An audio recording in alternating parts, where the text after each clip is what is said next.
সোনার বাংলা, আমি তোমায় ভালোবাসি। চিরদিন তোমার আকাশ, তোমার বাতাস আমার প্রাণে, ও মা আমার প্রাণে বাজাই বাঁশি সোনার বাংলা। ও মা ফাগুনে তোর আমের বনে ঘ্রাণে পাগল করে মরি হাই হাই রে। ও মা অঘ্রাণে তোর ভরা খেতে আমি কি দেখেছি মধুর হাসি সোনার বাংলা। কি শোভা কি ছায়া গো, কি স্নেহ কি মায়া গো, কি আসল বিছায়েছো বটের মূলে নদীর কূলে কূলে। মা তোর মুখের বাণী আমার কানে লাগে সুধার মতো, মরি হাই হাই রে। মা তোর বদন খানি মলিন হলে, ও মা আমি নয়ন জলে ভাসি সোনার বাংলা। আমার সোনার বাংলা, আমি তোমায় ভালোবাসি।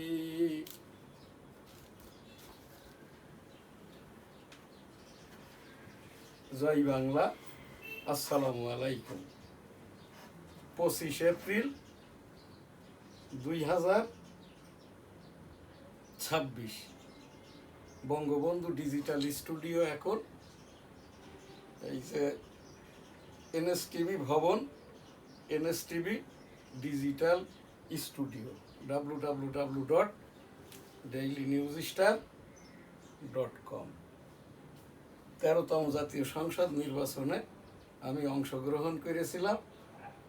স্বতন্ত্র আওয়ামী লীগ তকমা দিয়ে প্রধান নির্বাচন কমিশন আপিল নামঞ্জুর করে।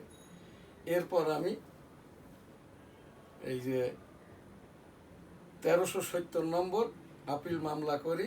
13তম জাতীয় সংসদ নির্বাচন এবং গণভোট ছিল 12 ফেব্রুয়ারি 2026। আমার আপিল শুনানির ডেটটা দেয় 22 মার্চ 2026। 13তম জাতীয় সংসদের প্রথম অধিবেশনে জামাত ইসলাম, এনসিপি জাতীয় সঙ্গীত, জাতীয় পতাকা, জাতীয় সংসদের মাননীয় স্পিকার, মাননীয় রাষ্ট্রপতিকে অবজ্ঞা করেন। এই জন্যই নতুন প্রজন্ম এবং আমরা যারা মুক্তিযুদ্ধ করেছি এই তাদের লক্ষ্যেই এবং দেশ বিদেশের অনেকেই, আমার এটা তো www.dailynewsstar.com, এটা ডিজিটাল স্টুডিও। 265 দিন রণাঙ্গনের আমি মুক্তিযোদ্ধা। এইটি আমার সেই 265 দিন বনগা বেনাপোল, যে রণাঙ্গন যেখান দিয়ে মুক্তিযুদ্ধটা হয়, সেই ছবিটি। এবং 450টি ল্যান্ড ট্যাঙ্কার ঢোকে, 400টি বাংকার ছিল মাটির নিচে। 7 ডিসেম্বর 1971 যশোর জেলাটা স্বাধীন হয়। আমরা সেই রণাঙ্গন অর্থাৎ ওই মুক্তিযুদ্ধ ক্যাম্প হতে আমি তো 265 দিনে 1500 বারের মতো বাংলাদেশ ভারত, ভারত বাংলাদেশ, বাংলাদেশ ভারত, ভারত বাংলাদেশ, বাংলাদেশ ভারত, ভারত বাংলাদেশ, এইরকম প্রতিদিন এই যে যুদ্ধটা করতাম। আমার সরাসরি সেক্টরটা ছিল সেক্টর 8, বেনাপোল আরও 7টি উপসেক্টর ছিল। আমার সেক্টর কমান্ডার মেজর মঞ্জুর রহমান। যে মেজর মঞ্জুর রহমান 1981 সালে জিয়াউর রহমান সাহেব চট্টগ্রামে কিল হন, সেই হত্যা মামলার আসামি। আমি জিয়াউর রহমান সাহেবের তখন এই যে রাজনৈতিক দল বিএনপি হয় নাই, জাগো দল। জিয়াউর রহমানই একমাত্র ব্যক্তি আর কি বঙ্গবন্ধু কিল হওয়ার পরে, খন্দকার মুস্তাক, এরপর ছোট সরকার, তারপরে আর কি এই যে জিয়াউর রহমান সাহেব মার্শাল্লার মাধ্যমে স্টেট পাওয়ার টেক করেন। এরপরে রাজনৈতিক দল জাগো দল। এরপরে 1977 সালের প্রথম পিপুল কনসেনসাস ভোট করেন জিয়াউর রহমান সাহেব। 1977 সালের সেই ভোটের আমি পুলিং এজেন্ট ছিলাম। বনগাঁ যেটা আমাদের বেনাপোল এই কনস্টিটিউয়েন্সি ন্যাশনাল 85 যশোর 1 সারসা বেনাপোল। এখানে আমাদের বেনাপোল হাই স্কুলের পুলিং বুথের পুলিং অফিসার ছিল আতিয়া স্যার। আমরা ইয়েস নো ওই যে আমাদেরকে ভোটের একদিন আগে 50 টাকার একটি নোট এবং পলাশ হোটেলের বিরিয়ানির টোকেন দেন। ভোটের দিন বেলা 11টা মিলিটারি অফিসার এসে কোনো লোকজন নাই, ভোটাভুটি কিচ্ছু নাই। আতিয়া স্যার বললেন what are you doing here. বাংলাটা করলে দাঁড়াই তুমি এখানে কি বালটা ফেলাইতেছো আর কি। ভোট টোট নাই, এর মধ্যেই আর কি আমবাগানে গোলাগুলি টিয়ার গ্যাস। আতিয়া স্যার বললেন জীবন নিয়ে পালা। আমার বাড়িটা তো এখন ওই যে বেনাপোল স্থলবন্দর, Benapole custom house, Benapole port থানার উত্তর দিকে গোলদাস সিটি জামে মসজিদ, এই যে গোলদাস সিটি আবাসন, হোটেল বেনাপোল আবাসিক, এইটা নিয়েই আমাদের 20 ভাইয়ের এই 5 ভাইয়ের 20টার মতো ভবন। এখান থেকে আমরা হাউস রেন্ট গেইন করি 5 লক্ষাধিক টাকা। আমরা এই যশোর বেনাপোল এলাকার এই যে স্টেট অধিপতি। তো যাই হোক আর কি, আমরা সেই হাকর নদী পার হয়ে নামাজ গিরাম দিয়ে আবার আমার বাড়িতে আসি আর কি। ভোটাভুটি কিচ্ছু হয় নাই। 1977 সালের জিয়াউর রহমান সাহেবের হানা ভোটে বৈষম্য হয়। এরপরে তো জিয়াউর রহমান সাহেব তখন এই যে এই সরকার প্রধান, রাষ্ট্রপ্রধান, সামরিক বাহিনী প্রধান, সংবিধান প্রধান, সংসদ প্রধান। এরপরে 1977 সালের হানা ভোটের মাধ্যম দিয়েই এই যে বাংলাদেশ জাতীয়তাবাদী দল গঠন করেন। 1979 সালে, ইতিপূর্বে 1973 সালে বঙ্গবন্ধু যে প্রথম জাতীয় সংসদ নির্বাচন দেন, তখন বঙ্গবন্ধু সরকার প্রধান অর্থাৎ প্রধানমন্ত্রী। সেই ভোটের বৈষম্যটা করে খন্দকার মুস্তাক কুমিল্লা থেকে জিতেছিল, কিন্তু বঙ্গবন্ধুকে ছুতো না, তাই রাজনৈতিকভাবে কিল করার পূর্ব পরিকল্পনা ছিল মুস্তাকের। এই জন্য একটি মাত্র বাক্স ওই যে কুমিল্লা থেকে হেলিকপ্টারে ঢাকায় আনে। ওই 1973 সালের প্রথম জাতীয় সংসদ নির্বাচনের আর কোনো রেকর্ডপত্র কেউ কিন্তু বলতে পারবে না। এখন যেটা বলা হয় 73 সালে ভোটের ব্যালট বাক্স ছিনতাই করে পাশ করা হয়। তখন তো একটি মাত্র বিরোধী দলীয় নেতা ছিল সুরঞ্জিত সেনগুপ্ত, এইটে এমপি হয়েছিল। এরপরে আর কি সেই জিয়াউর রহমান সাহেব 1979 সালে দ্বিতীয় জাতীয় সংসদ নির্বাচন বৈষম্য হয়। এরশাদের সময় আর কি এই যে তৃতীয় চতুর্থ জাতীয় সংসদ নির্বাচন। এরপর এরশাদের পতন হয়, পঞ্চম জাতীয় সংসদ নির্বাচন 1991 সালে। ওই ভোটটা ভালো হয়। তখন আবার এই যে রাষ্ট্রপতির পরিবর্তে মন্ত্রী পরিষদ শাসিত সরকারের প্রবর্তন হয়। 1991 সালে বিএনপি সরকার গঠন করে, মেয়াদ শেষ করতে পারে না। 4 মাস আগে 1996 সালে 15 ফেব্রুয়ারি ষষ্ঠ জাতীয় সংসদ নির্বাচন দেয়। আমি প্রতিদ্বন্দ্বিতা করি, জিতেছিলাম যশোর 1 হতে সারসা বেনাপোল। 2 দিন পর প্রধান নির্বাচন কমিশনার বিএনপি প্রার্থীকে জিতিয়ে দেয়। ওই সপ্তম জাতীয় সংসদ নির্বাচন 1996 সালে হয়। এখানটাই আওয়ামী লীগ পাওয়ারটা টেক করেন। এরপরে 2001 থেকে 2006 বিএনপি ভালো ভোট। 2006 সালে 90 দিনের কথা বলে মঈনুদ্দিন ফখরুদ্দিন অবৈধ 2 বছর। এরপরে আর কি এইটা সেই অষ্টম জাতীয় সংসদ নির্বাচন 2001 থেকে 6 বিএনপি জেতে। এরপরে আর কি 2009, 14, 18, 24 কোনো ভোটাভুটি হয়নি। তৎকালীন সরকারের নির্বাচন কমিশন বৈষম্য সৃষ্টি করে এই যে ভোটাভুটিটা করে, তখন আর কি একটি ওই তত্ত্বাবধায়ক সরকার। এরপরে শেষ আর কি 13তম জাতীয় সংসদ নির্বাচন গণভোট ছাত্র জনতার আন্দোলনের পর 12 ফেব্রুয়ারি 2026। আমি স্বতন্ত্র হিসাবে ন্যাশনাল কনস্টিটিউয়েন্সি 85 যশোর 1 হতে অংশগ্রহণ করি। আমাকে স্বতন্ত্র আওয়ামী লীগ তকমা দিয়ে আপিল নামঞ্জুর করে আমাকে এই প্রধান নির্বাচন কমিশন অফিসে পাঠায়। 14 জানুয়ারি 2026 আপিল শুনানি দেয়। তখন আমাকে বলে যে আপনি এই স্বতন্ত্র আওয়ামী লীগ এই জন্যে ভোট করতে দেওয়া হবে না। তখন সানাউল্লাহ মিয়া আমাকে জিজ্ঞাসা করে, এটি বললেন প্রধান নির্বাচন কমিশনার সানাউল্লাহ মিয়া আমাকে তখন জিজ্ঞাসা করেন যে আপনার বয়স কত, আপনি কি মুক্তিযোদ্ধা? আমি তখন সানাউল্লাহ মিয়াকে বলি, আমার বয়স বলবো তোর বাপকে, তোর দাদাকে, তোর 14 গোষ্ঠীকে, এই দেশ বিরোধী যারা 1971 সালে যুদ্ধ করেছে এই যে তাদেরকে জানার জন্য। তুই তো ব্রিগেডিয়ার তো অবৈধ, তুই লেফটেন্যান্ট কর্নেল থেকে চাকরিচ্যুত, এরপরে অবৈধভাবে ব্রিগেডিয়ার পদোন্নতি নেওয়া। এম নাসিরউদ্দিন এই যে 73 বছর বয়স, 2010 সালে পাগল হিসেবে রিটায়ার্ড করে। পাগল হলে কোনো ভোটই করা যায় না, সংসদ সদস্য সহ রাষ্ট্রপতি। কিন্তু এই এম নাসিরউদ্দিন সেই ভোটই করে দিল। এরপরে তো যা হবার 13তম জাতীয় সংসদ নির্বাচনে সংসদ সদস্যদের বিরোধী দলের বিএনপি যা হবার তাই হয়েছে। এই জন্যই আমি এই ইতিহাসটা বললাম, কিভাবে জানো এ দেশের সকল কিছুর সাথে বুঝে না বুঝে আমি জড়িয়ে গেছি। 265 দিন যুদ্ধ করতে যেয়ে আমার এই বাম কানটা শব্দ দূষণে নষ্ট হয়। গত বছর সিএমএইচ থেকে আমাকে বলে দিয়েছে কানটি আর ভালো হবে না, ডিভাইস শব্দ দূষণে নষ্ট হয়ে গেছে। সিএমএইচ ঢাকাতে চিকিৎসা পাওয়ার যোগ্যতাটা আমার মেয়েটা স্পেশালিস্ট ডাক্তার সুমাইয়া এবং আমার মেয়ের জামাই সিলেটা লেফটেন্যান্ট কর্নেল জাহিদুল ইসলাম। আমার মেয়ে জামাই বর্তমানে পবিত্র মক্কা নগরীতে হজ ব্রত পালনরত। সেই 17 এপ্রিল এ মাসেই আর কি বাংলাদেশের 2জনই ব্যক্তি দেশ হওয়ার আগেই রাষ্ট্রপতি, ফিলিস্তিনের ইয়াসির আরাফাত, যার উপর 1987 সাল থেকে আমি ইস্তেগফার দোয়াটা করে থাকি, আস্তাগফিরুল্লাহ আমিন, এবং বঙ্গবন্ধু 17 এপ্রিল 1971 মেহেরপুরের অম্রকানন হতে আর কি রাষ্ট্রপতি নির্বাচিত হন। 1971 7ই মার্চ এবারের সংগ্রাম মুক্তির সংগ্রাম, এবারের সংগ্রাম স্বাধীনতার সংগ্রাম। জয় বাংলা ইনশাল্লাহ। আসসালামু আলাইকুম। সেই major Ziaur Rahman, I am Major Ziaur Rahman, declared there on behalf of Bangabandhu Sheikh Mujibur Rahman. Bangladesh is independence.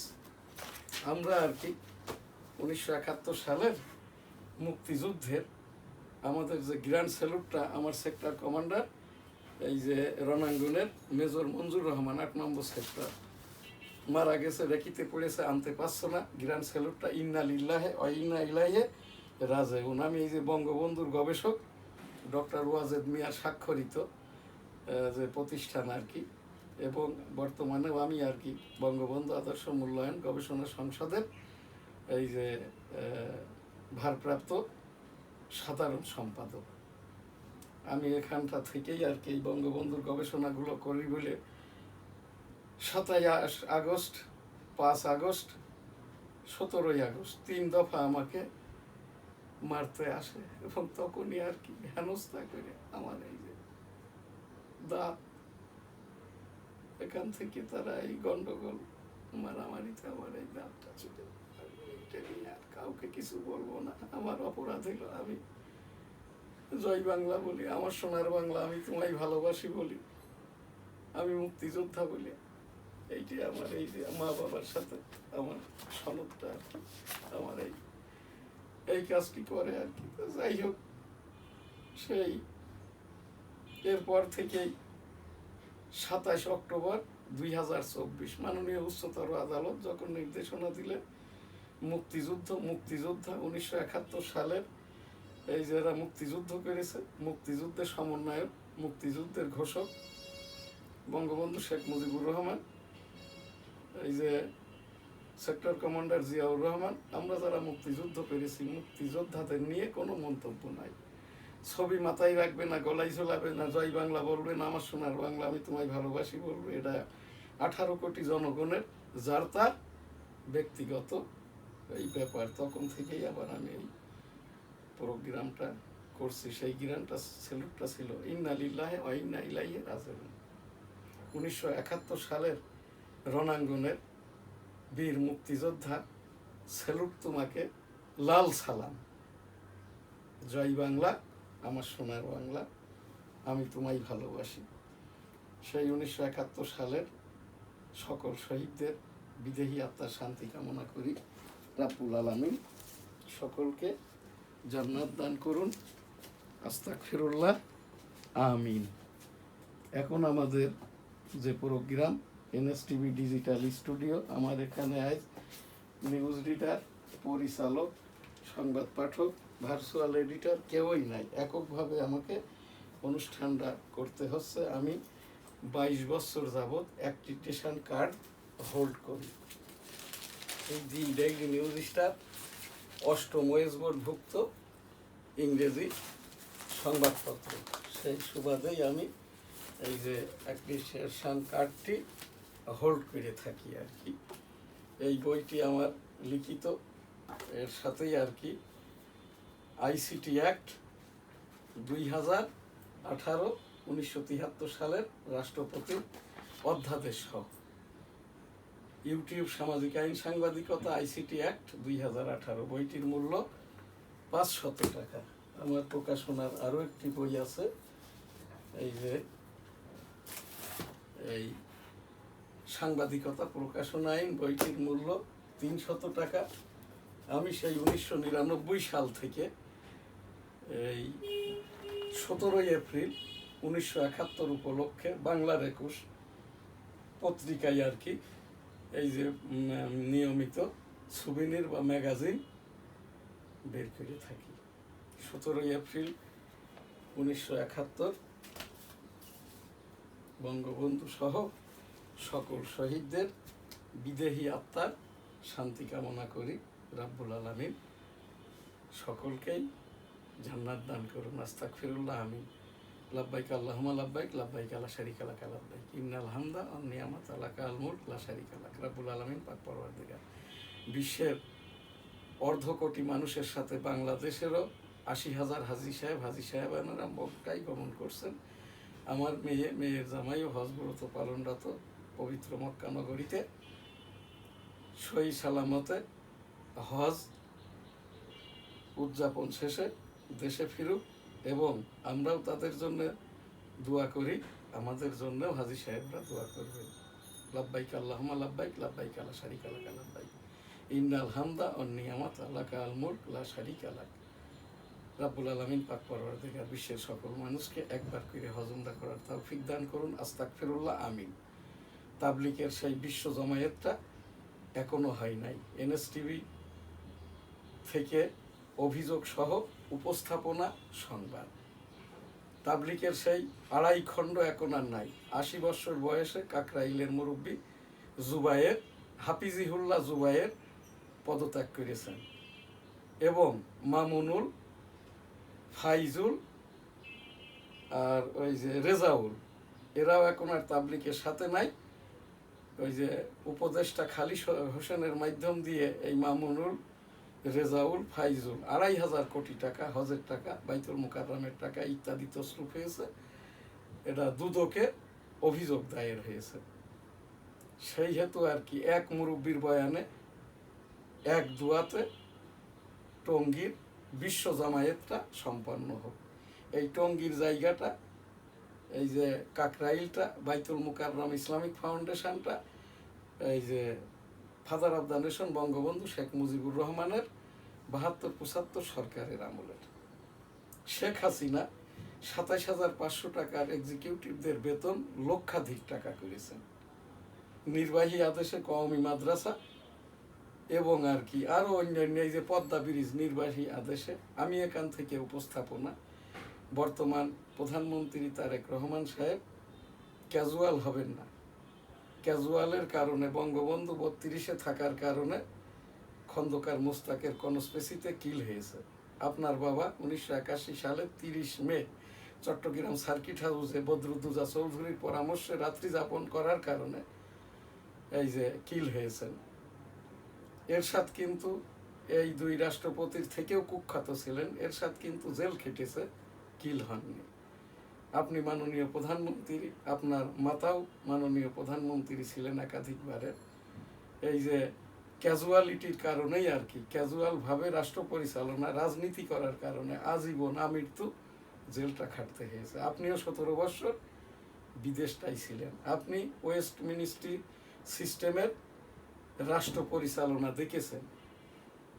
এই জায়গাটাই আপনি মাননীয় প্রধানমন্ত্রী, আপনার যে কাজটা আপনি সেই কাজটাই করেন। আমি এদেশের একজন নাগরিক, একজন মুক্তিযোদ্ধা, আপনার বাবাও একজন মুক্তিযোদ্ধা, আপনার মাতাও মুক্তিযোদ্ধা, আপনিও আমার মতো আর কি এই যে মাইনর ফ্রিডম ফাইটার।